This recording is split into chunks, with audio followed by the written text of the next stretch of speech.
Amis du jour, chalutations. Pour les petits nouveaux, moi c'est Sekhmet, et je vous souhaite la bienvenue dans mon podcast littéraire. Dans mon émission, je vais tenter 3 fois par semaine de vous donner envie de découvrir des livres de tout poil, récents et moins récents. Alors, si ça vous tente, c'est par ici la suite. Aujourd'hui, je vais vous présenter le second tome de la duologie Sous les sabots des dieux de Céline Chevet, publié aux éditions du Chat Noir. Dans ce second tome, nous retournons à Scylla. Mais comme dans toutes les suites de romans, méfiez-vous des révélations que vous ne souhaiteriez pas entendre tout de suite. Quand nous retrouvons Änöll, la fille et héritière d'une princesse d'Oz véritable qui fut de son vivant la grande prêtresse du temple céleste de Seorabol, elle est retenue plus ou moins captive par Ilquan, le hareng de sa majesté Kim Bop-min, le prince héritier. Ilquan est un Sulsa, un cavalier de la nuit, l'élite supérieure au sein des harengs. Il maîtrise l'espionnage, la dissimulation, l'infiltration, la manipulation et la diplomatie. Dans le dos du prince héritier, il cherche à mettre le seigneur Wang Bei sur le trône à la mort du roi Kim Chunchun. Ilquan a la peau tellement claire qu'il est surnommé l'homme poupée et peut narguer les premières neiges avec son teint et sa luminosité froide. Pour mener à bien son plan, il a aidé Änöll à fuir le temple céleste au nez et à la barbe du guerrier et oncle de Bop-min, Kim Yushin. Dans son plan, Änöll est un pion, mais un pion essentiel. C'est pourquoi elle n'a pas été brutalisée depuis qu'elle a rejoint ses rangs. Car oui, Änöll a choisi de rejoindre le clan du dernier et ultime descendant du royaume de Gaïa, car les dieux de l'entremonde lui ont montré son destin et son impact sur son pays. Et ce, même si la chamane n'aime pas l'homme qui dirige les opérations, car il est censé représenter la fine fleur de Scylla en étant un Sulsa, en respectant le hareng, lui fait tout l'inverse en trahissant son roi et tous ceux qui ont perdu la vie pour le royaume ainsi que ses maîtres et élèves. Änöll déteste cette part sombre d'Ilquan, mais ne peut s'empêcher de le trouver tout aussi attirant. Retenue au temple des 7 lotus de Toham, elle va devoir fuir avec le seigneur Wang Bei et Pirate, un fidèle d'Ilquan. Avant de lui expliquer le chemin à prendre, il annonce l'exécution de sa mère en représailles de sa fuite. Cette nouvelle attise encore plus la haine qu'elle voue au Sulsa, mais son absence de choix sur l'instant la contraint à se plier à son plan.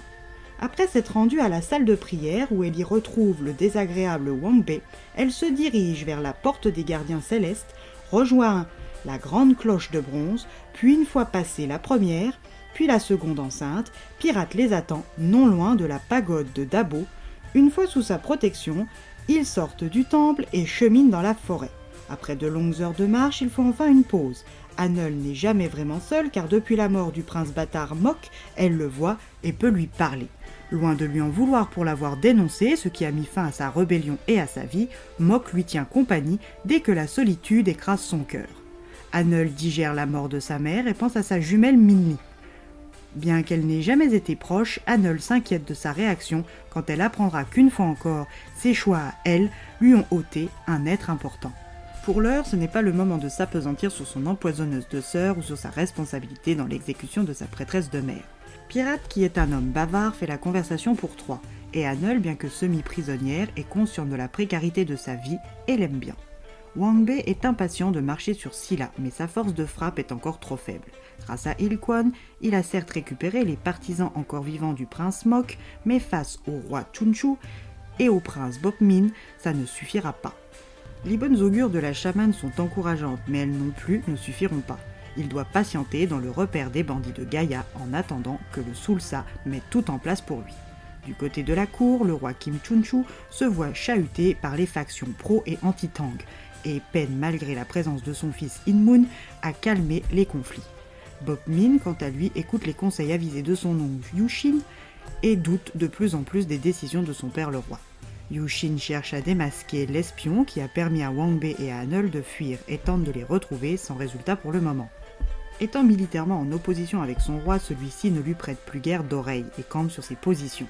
Pour asseoir sa position irréprochable, Ilquan donne le nom du Sulsa responsable de la fuite des fugitifs au temple des 7 lotus, à Li Yu-jin, le Pungwolji. Cet ancien hareng est devenu l'officier instructeur, et en tant que fils du ministre de la guerre ayant fomenté le coup d'état avec le prince Mok, il est à la merci d'Ilquan. Enfin stratège, Ilquan n'a pas dénoncé les lits lors de la chasse aux sorcières ayant suivi l'arrestation et l'exécution de Mok.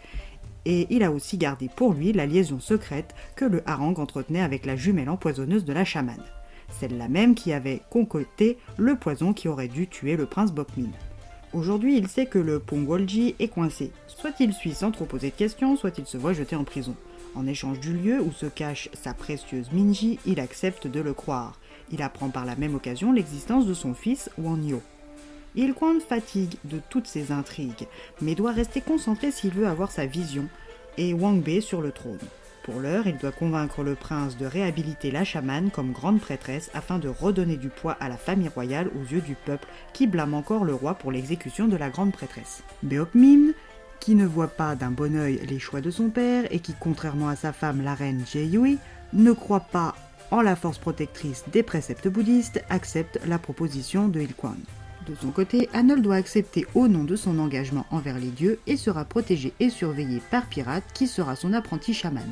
Hanol va retourner dans le nid de serpent qu'est le temple céleste et le palais.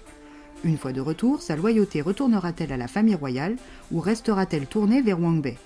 Sa sœur et elle pourront-elles parler? Reconnaîtra-t-elle son neveu et son géniteur? Son destin continuera-t-il à dépendre d'Il-kwon? À vous de le découvrir par votre lecture.